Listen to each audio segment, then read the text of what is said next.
దేశవ్యాప్తంగా కార్మిక వర్గం సత్తా ఏంటో చూపిస్తాం. కార్మిక కర్షక ఐక్యతతో పెద్ద ఎత్తున ఉద్యమం సాగుతుంది.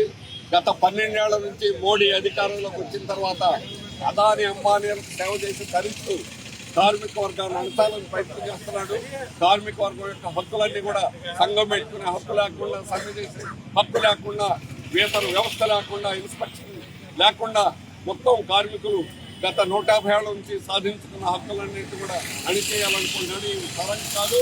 కార్మిక వర్గం వినూత్న ఉద్యమాల్లోకి కదులుతుంది. అన్ని పబ్లిక్ సెక్టార్లు కూడా సమ్మె జరుగుతాయి. దేశవ్యాప్తంగా కోల్ ఇండియా మొత్తం స్పందిస్తుంది. అలాగే ఫైనాన్షియల్ సెక్టార్, ఇన్సూరెన్స్, బ్యాంక్ రంగం కూడా స్పందిస్తుంది. రవాణా రంగం స్పందిస్తుంది. ఎప్పటికైనా 4 లేబర్ కోడ్లని రద్దు చేయాలి.